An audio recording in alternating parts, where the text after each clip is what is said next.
friends, it's Grace and welcome back to another video.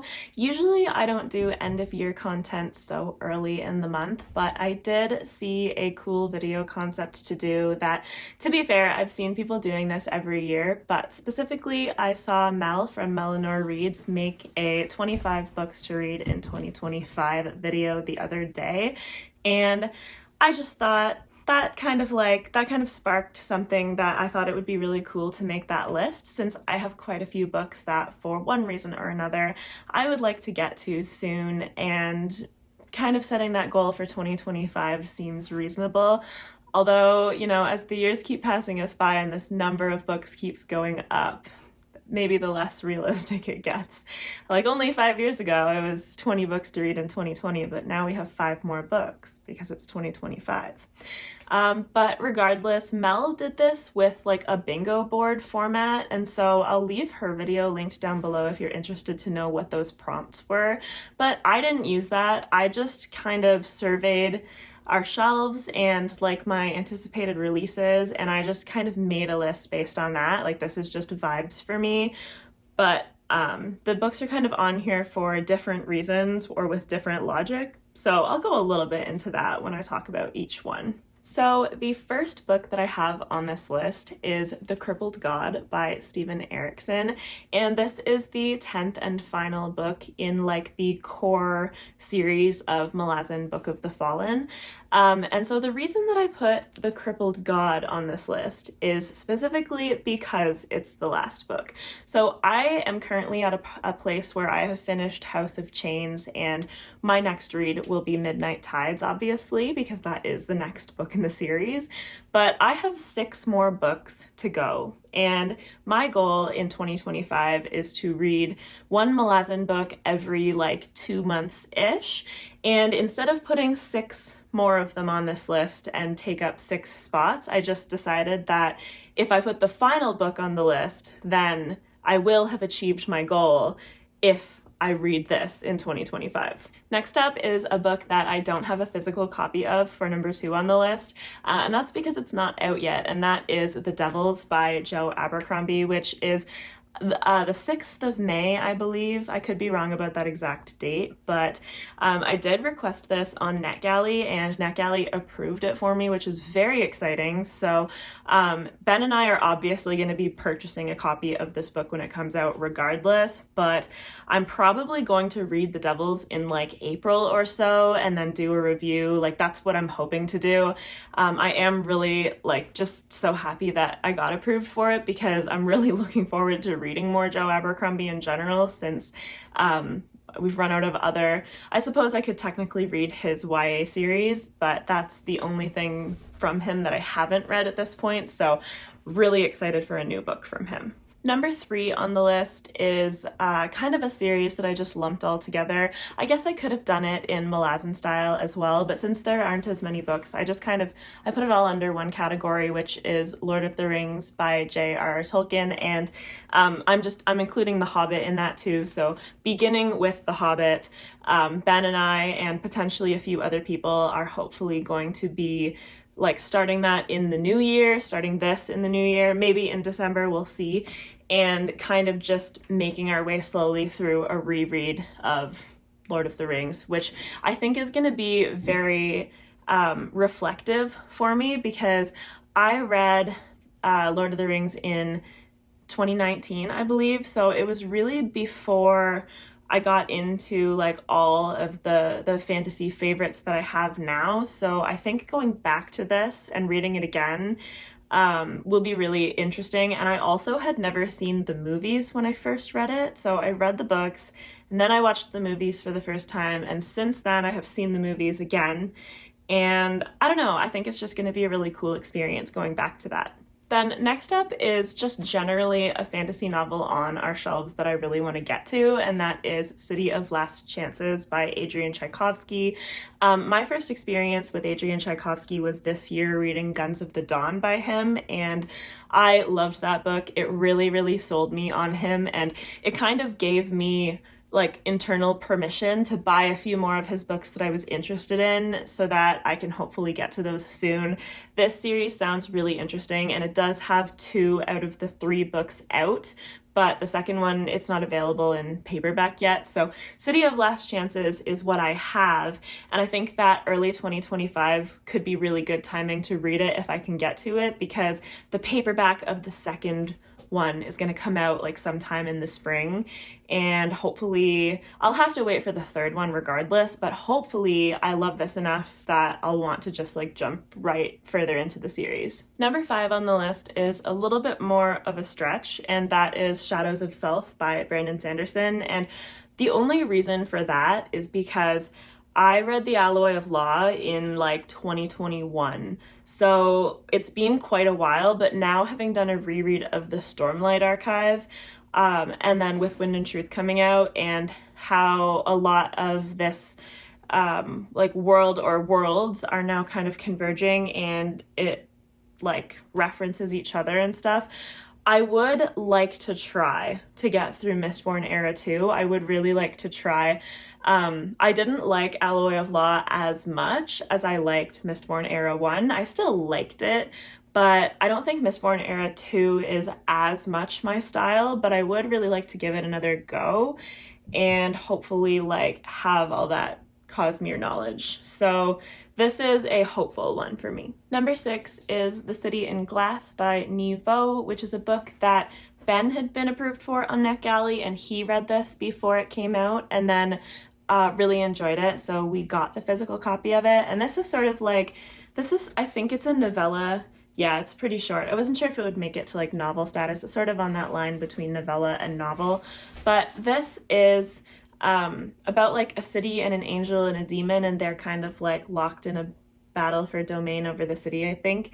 And it sounded really interesting when I first read the synopsis of it, but now especially like having it on our shelves and Ben having read it and liked it, I would really like to get to it soon, seeing as it's a recent release that I was really interested in, and it just does sound really cool. Number 7 on the list is a book that has been a long time coming, and that is just that I have not continued with this series for way longer than I originally intended to. So that is Wall of Storms by Ken Liu, and I know that some people who saw me read Grace of Kings a while ago probably screaming at me right now, because I know that so many people told me how good Wall of Storms is, and I just never got to it. So given that, I would really like the new year to be the time when I continue with this series, especially with being done the reread of Stormlight Archive. It makes it a little bit easier because I can kind of replace those long books with another one to take its spot, and this definitely deserves to be read sometime soon. Number 8 on the list is another book that I don't have in my hands because it's not out yet, and that is Wild Dark Shore by Charlotte McConaughey. And this is, I have read the synopsis of this and I know that I'm interested in it, but I find it very hard sometimes to remember the synopses of books, and this is here purely because I love her so much. Like, I love Once There Were Wolves and Migrations, 2 of my favorite books, truly. So regardless of what like her new release was about, I would know that I would be anticipating it, and I would know that I would be reading it anyway. So Wild Dark Shore is without a doubt one of the 25 books I want to get to next year. Number 9 is Blood Over Brighthaven by M.L. Wong, which is a book that I was anticipating anyway, and I was happy that it got a traditional release because I really enjoyed Sword of Kaigen by this author, and I knew that I was intrigued by this new release. But it is also motivated by the fact that Ben has read this recently and really, really loved it, and he has like a glowing review of it. So definitely go check that out if you're interested in it. But it just makes me know that I would like to get to this sooner than later and kind of share in the joy. In the number 10 position on this list, we have another book that is not out yet. The first half of 2025 is honestly very stacked with anticipated releases. And so this is, I believe, a February release, and that is Emily Wilde's Compendium of Lost Tales by Heather Fawcett. And this is one of those ones where both of the first 2 books in the Emily Wilde series have been very much like cozy wintertime feeling reads. And so obviously in February it is still winter, so hopefully I'll be able to get to that one while the weather is still perfect for it.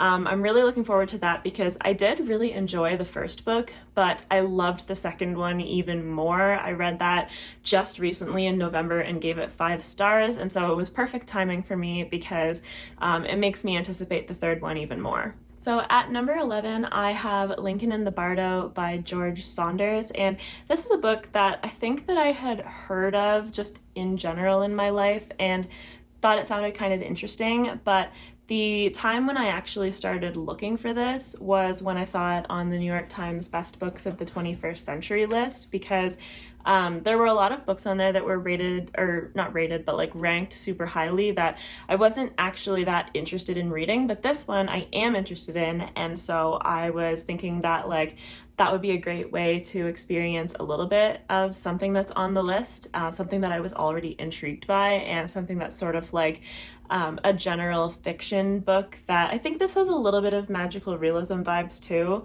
That is something that I really want to read from that genre. And then the other book that I kind of wanted to read from the general fiction genre is Tom Lake by Ann Patchett. I have just been interested in Ann Patchett in general, and this is the book that for whatever reason stood out to me and appealed to me as the one of hers to start with. So if anybody has any other recommendations, I'll definitely take that into consideration, but I do have this one on my shelves, so I still think that it's probably going to be the first one that I try, but for whatever reason, I've just been kind of gravitating towards it when I looked at my shelves and thought about what fiction books I wanted to read. Next up, a recent purchase for the household comes in at number 13, and that is House of Leaves by Mark Danielewski. And this book, it scares and intrigues me, I think, in equal measure. I know people say that it's super weird, and I feel like I can handle weird, but it also just depends on like what level and what kind of weird, so you never know, but I feel like this is something that I would find fascinating. So I couldn't, for a while, for whatever reason, I just couldn't bring myself to buy it, but recently it was kind of just like, what the hell, I want to have it, I want to read it soon, so I would really like to get to this in 2025. Next up, we have a couple of romances that I would like to get to, and so the first one of those is Funny Story by Emily Henry.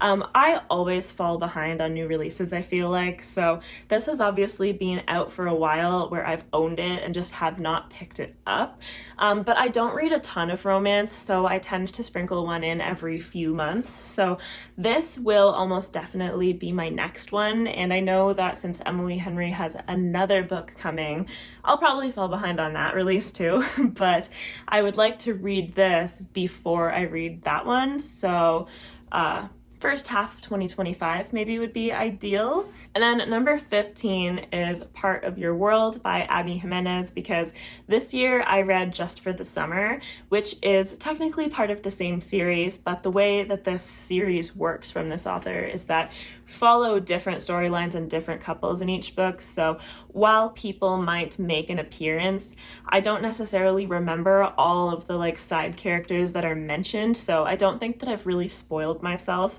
for the rest of this series, but this is the actual first book, so I'm gonna go back and start with that, and then I'll read the second one, and I don't know if she's doing more in this series, but I would love it if she did, because I really loved Just for the Summer and like her writing and the way that she built the romance, so I'm really looking forward to this too, which is why it's one of my priorities. Number 16 on my list, if you've been watching my channel for a long time, this might make you laugh because it's a bit of a deep cut, but it is The Ninth Reign by Jen Williams. So I had this on my TBR like every month in, I think it was 2021, maybe 2022 as well. And like, I never read it. I bought this entire series from Book Depository back when Book Depository was a thing, and I miss Book Depository, but I never read it. Like, I'm the worst. So I think that 2025 should really be the year that I finally read this book, and like hopefully I like it and I continue on in the series. And if on the off chance that I don't end up liking it, I can maybe get this series into the hands of someone that will like it more, but I need to finally read this book. Number 17 on my list is The Bloodstones, which is a self-published novel by Tori Tekken, who a lot of you probably know from the community and on Twitter. And I love following Tori, and I'm really looking forward to getting to her book. I really wanted to read it for SPIFBO this year. I was so hoping that it would make it in, but luck of the draw did not favor it, so I didn't end up getting to read that. Well, I mean, it would have been very unlikely for me to have this in my specific batch of books anyway, but regardless to say, I wasn't able to read it for that, so I would really like to get to it soon and in 2025 sometime. 18 is another new 2025 release. So actually I forget when exactly this comes out, but it is sometime in the spring. And that is Judge of Worlds by Daniel Abraham. So this is the final book in the Kithamar trilogy, which has begun and continued with Age of Ash and Blade of Dream. Age of Ash was good. And Blade of Dream was even better. I really enjoyed that one. And so it was a book a year for those first two, but we've had a little bit longer to wait. I think it's been like a little bit more than a year and a half, between a year and a half and 2 years between that second book and the third one. But the end of Blade of Dream was very intriguing. And so I'm really looking forward to Judge of Worlds because this trilogy has the same time frame being told throughout all three of the books and giving us different angles on it, and I'm really looking forward to seeing what perspective we're going to get and how that perspective allows the series to wrap up and what the ending will be. I think it'll be really cool. At number 19 on my list, I essentially have just written down that I would like to read a Julia Phillips book because I have Disappearing Earth by this author, and then more recently I have Bear, and obviously I'm interested in both of these. I've bought both of them, but I would just really like to get to one of them, and maybe 2025 will be the year that I read both of these, but I'm not sure which one I'm going to be in the mood for at any given time, so I just kind of put both of them on there, both, either, whatever, but a Julia Phillips book. Number 20 is The Maniac by Benjamin Labatut, and the other book by this author that Ben and I have both read and loved is When We Cease to Understand the World, and so Ben has also read The Maniac.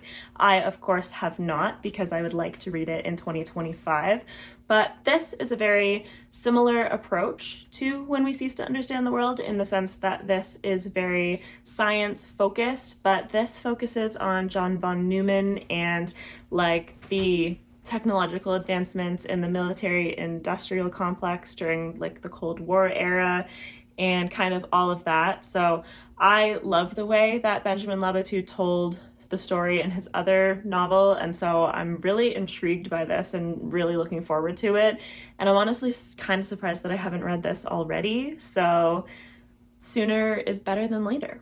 Next up at 21 we have a classic novel, which is Butcher's Crossing by John Williams. I love these NYRB editions of the books, and we have all three of his novels in them, so they match, which makes me very happy. But I have read and loved both Stoner and Augustus by John Williams, and I read both of those in 2023 at the behest of Alan and Joanna, and those were fantastic recommendations. So even though I've had a bit of a long break from him now, I would love to read his third novel because John Williams is just such a talented author and writer. And just the fact that Stoner and Augustus are both such different books, but they were both so phenomenal. The fact that Butcher's Crossing is sort of like a Western, it doesn't, it's a different style again, but it doesn't deter me at all because I just know that he's done so well in both of those very different books that I've already read from him. So it's the author for this one that I love so much. So I'm really looking forward to reading this next year. And then 22 is The Rise and Reign of the Mammals by Steve Bersati, because I've read The Rise and Fall of the Dinosaurs, and I found that book to be super interesting. And it does seem like dinosaurs are his forte, like his expertise as a paleontologist. So I'm actually really interested to see what he says about the rise and reign of the mammals, because of course, mammals going back far enough are still going to be part of the fossil record, but they're also current. So I don't know, I'm interested to see how he's going to approach this and how this book is going to be organized and what I'm going to get out of it. Number 23 is a very large book, and that is Jonathan Strange and Mr. Norrell by Susanna Clarke. I've actually owned this book for quite a while, and I think I bought it shortly after reading Piranesi by the same author, and I loved Piranesi. And I think that the only reason I haven't read this yet is that the size is just a little bit intimidating. Not because I don't like big books, but because when I plan out my reading, it's hard to just easily slip this in somewhere. It definitely has to be a focal point of a TBR. So I'm really hoping that I'm in a place in 2025 where I can make room for this and focus something around it, focus a TBR around it where this is my main book of the month, because I'm really intrigued by it. I'm sure that I'm going to enjoy it, and I just need to plan for it. We are getting very close to the end, so number 24 on this list is Middle Game by Seanan Maguire, and I've had this for a significant amount of time now as well. This was actually a Christmas gift from my mom, and I still really want to read this, but it's one of those books where I've never read anything from Seanan Maguire before, so she's not always the first author that comes to mind, but it's still a book that I'm really intrigued by, and I think I just need a little bit of motivation to read it, so I'm hoping that putting it on this list gives me a reason to pick it up. Last but not least, number 25 on my 25 books to read in 2025 is The Inheritance by Robin Hobb and Megan Lindholm, because I miss Robin Hobb so much. I think that 2024 is the first year that I've had a channel that I have not read a Robin Hobb book, which is kind of sad because I do love her so much. So this is a collection of short stories, and I believe the Robin Hobb and Megan Lindholm moniker here indicates that, because it says an anthology of tales from the Six Duchies and beyond, but I think what it means when it says beyond is that these are stories both from the realm of the Elderlings world and not from that. So I'm not sure what the breakdown is like, but I just miss her writing. I don't even really care what she's writing about in here. I just want to read it again. I mean her again, because I obviously haven't read this particular book yet. I got back to my phone after filming this, and it had the warning that there was no more storage on my phone, and I had no idea when it stopped filming, so my soul basically left my body. But I somehow got lucky enough that the only thing I missed was the outro. So with that said, here we are again, and that concludes my list of 25 books that I want to read in 2025. I hope you enjoyed hearing me talk about them. This list, like I kind of mentioned earlier, was just vibes, just me looking around and deciding what was on my shelves that should be a priority for me for one reason or another, and then of course new 2025 releases that I'm looking forward to. So I hope you enjoyed listening to it. Please let me know what you thought of the list, and like this video if you liked it. You can also subscribe to me if you would like to see more content in the future, and as always, I will have my Discord with Ben and my socials linked in the description if you're interested in any of that stuff, and I hope you have a fantastic rest of your day. Bye!